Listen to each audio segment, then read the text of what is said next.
All right, let's get to her. We're the only show in America with an in-house psychotherapist. And, of course, we had a little technical glitch there. That happens. She joins us via Skype from her all-in office with the fancy artwork, Jill Payne, member of the American Academy of Psychotherapy, to help you very weak, humiliated, emasculated men and miserable women who are triggered, who have hair buns. Hi, Jill. Sorry. Good morning, Tim. You're grimacing. She's like, oh, I am a little colorful. I still don't understand it. The election was practically a year and a half ago, and there's still, Right. Jill, there's still not over it yet. Right. I was listening to you this morning, and your first comment was of what the news is talking about. First of all, you stayed up, you said, till 1 o'clock. I didn't stay up that late. There was a lot of news that is happening, so I did listen for about 2 hours. Anyway, you first talked about the chaos that's going on in the administration of Trump, or Trump's turnovers, and sounds like something good to eat. Anyway, I wanted to explain it because, yes, there's a lot of reasons for turnovers, and the first thing people think of is, oh, you have an awful boss and people aren't getting along and so forth. Well, this is a little different. I want people to think of it more of a merger, like a business merger. When you're merging, there's a lot of turnovers, and also when you're restructuring something. And so that when you have that going on, and isn't that going on? We have a populace that came into, okay. So that's what's going on. And because we have Trump and he is so strong, to me, it's not really chaos. Although Trump did joke at a dinner and said he joked about the quote turmoil, which is the same word as chaos, but I mean a different word than chaos, but means the same thing. Right. So he lives on that. He's a businessman. So you're a businessman. You know how business goes. You know, it's you never know what's going to happen the next day. You can even make an agreement with someone and it could fall through.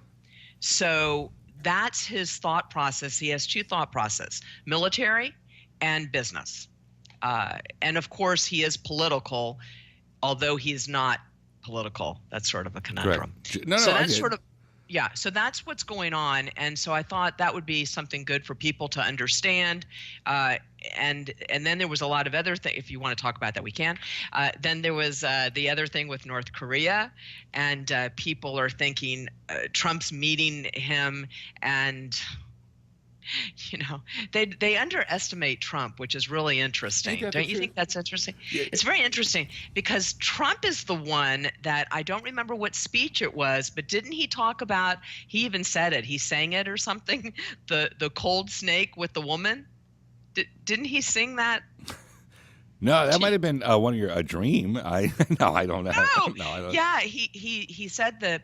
I forgot what speech it was. It was a recent speech, and he was talking about that when it's a very famous folklore story where there's a snake that's freezing, and this old lady, they change it who it's what, you know, and this lady sees the rattlesnake, and the rattlesnake says, I'm going to freeze out here. Please take me home. A kind woman, please take me home. And she's like, you're a rattlesnake. I'm not taking you home. You're going to bite me. And he's, oh, no, I'm not going to bite you. Please take me home. Please take me home. Well, you know, she's a kind old woman. So what does she do? She takes the rattlesnake home. Not only does she cuddle it with blankets and warm it up, but she sleeps with it. Got it? Okay, well, once it warms up, it bites her. And then she goes, what did you do that for? Here, I've taken you home. I've taken care of you. I've done what you've asked. And you bit me. I'm going to die. He says, you knew what I was when you picked me up. So Trump knows what North Korea is. He's not going there not knowing. So he's not, well, I don't believe he's going to get bit. Well, all right, going back, Jill Payne, our in-house psychotherapist, go back to the turmoil when you started. This is from a conversation like 7-ish this morning when Gary Cohn, who was on our show, I was at the White House, and there's pictures of Gary and I together. Brilliant man. Very nice. Yes. I made him laugh. I don't know what the hell that means.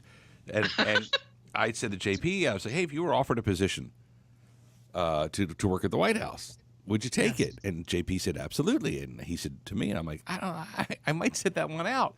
because there's so much tumult. There's so much agita. Right. And a lot of it's from outside. The hatred, the godless hatred towards Trump. It can stir things up. But anyway, what's it say about a person like me? I'm like, hey, I got enough aggravation. I have this morning show. It's a good aggravation.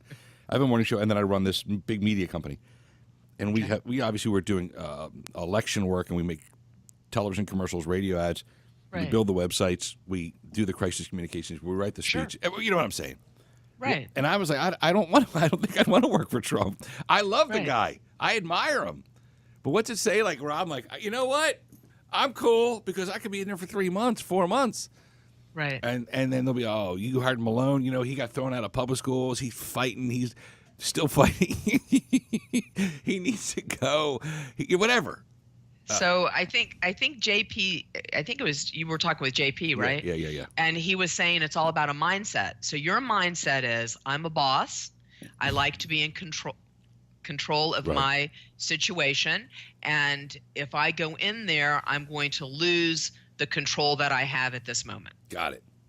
So there you go. Absolutely. Yeah. And there's also, like, I have a vision of what I want to accomplish with 512 New Media, the company. Right. And it wouldn't be best suited by going to work at the White House. I would love the help. Exactly. And maybe we have done some work or help.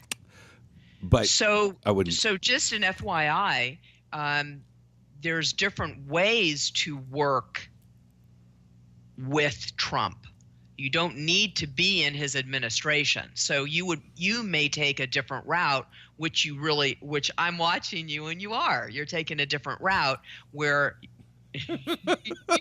no, literally, when she's on this show, when the guest says, I'm watching you, literally, because we're televised. So I smiled. I went,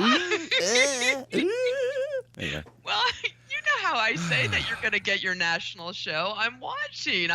I can see things happen. That's just like you're good in your business, and when you look at someone, a candidate, okay, this shot will be good. You need to market in this place. And, I don't know all that. So when I look at someone, I can see where they're going, what they're thinking. And so that's my... It's your shtick. That's why you're a psychotherapist. That's why you're on our show. There Every Wednesday, our in-house psychotherapist is Jill Payne, the American Academy of Psychotherapy. Yeah. Good to have you stop by our little show today. It's interesting. I like how you broke it down with JP and I. If the Trump White House were to call, JP would be out the door. Right. And I'd be like, hey man, Skype is good with me. I'm staying right here. And that's also why you and JP work well together. If your mindsets were exactly the same, you might butt heads. Exactly. There's no headbutting here. Not that I see. No, we're actually the same. Even my wife says we're the same off the air as we are on the air, because the crew comes over for dinner. I have them over for dinner, and we are exactly the same eating dinner at my house. Fontaine, Tiller, JP, the whole gang, as we are on the radio. That says your wife is a good cook and you're a good host. That's what that Let's says. say the food is catered.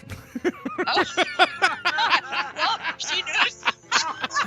Well, she knows. I think a year ago she did her brisket, but I'm like, honey, don't work. Let's. I got that on tape, by the way. I'm like, you take it easy. You take it easy. Jill Payne, our good friend, met her through our friend Charles Becker. He's at Houston Baptist University, and she had an issue with a website, and we're like, oh, we can fix that. That's what we do. And then I love the website. Oh, you're sweet. She made us laugh, and I said, you should come on. Have a blessed day. Have a wonderful week, and we'll talk to you next Wednesday.